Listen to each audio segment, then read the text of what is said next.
Hey guys, welcome to another episode of Smash JT. In this episode, I'm going to be reviewing Cuphead, which can be summed up in one word. Pain.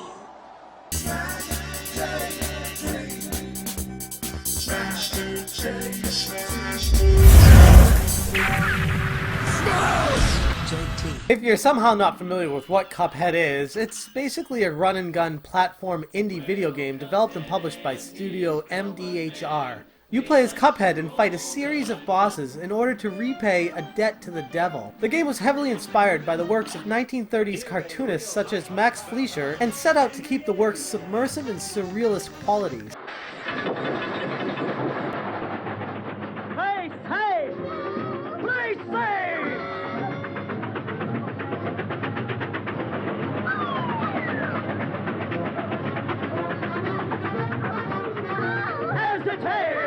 And while the main goal of the game is to fight these bosses and get their souls to repay your debt to the devil, you can do a whole lot more than just fight the bosses. The game does a really good job of switching up the level variation between actually fighting a boss or being able to play a platform level or even a side-scrolling shoot-'em-up level. So if you get stuck on one specific level, you can pick a different level to switch it up a bit so that you don't get so frustrated and burnt out that you can't get past the level that you just give up playing. And I say the word give up playing because this game is extremely challenging. Think Battletoads got together with Ghosts and Goblins and had a baby, and that baby got together with Satan himself and they had a kid. At that point, you can kind of understand the challenge that this game is going to bring. While the game's difficulty level is extremely absurd, and that's an understatement, that doesn't really prevent it from being a successful experience.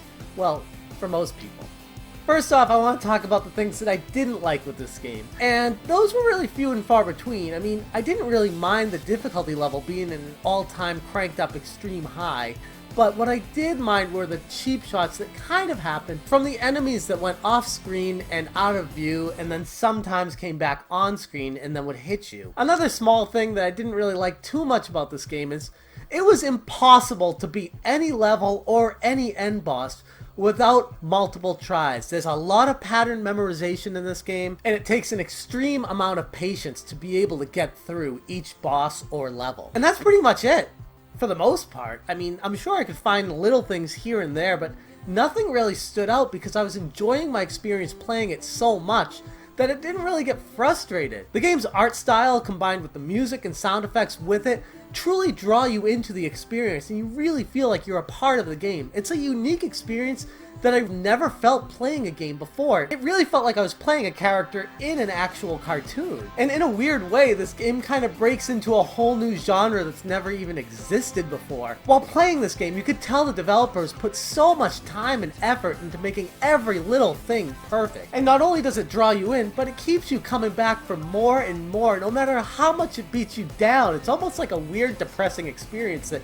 you're playing a game that you keep losing at. You want that one more try where maybe you can beat the level this time, or maybe you can beat the end boss this time. For the most part, you get a little further each time you play, which really helps the overall enjoyment of the game and makes you want to come back for more. There are times I was fighting an end boss and I found myself just staring at their animation in awe of how perfect it was, which is saying something because I honestly can't think of the last time I was staring at end bosses like, wow, that's an incredible experience.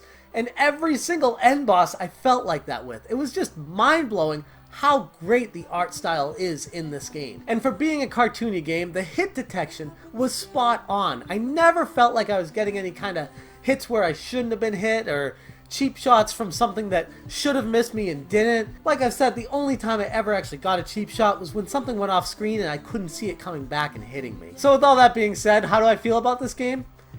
It's painfully awesome.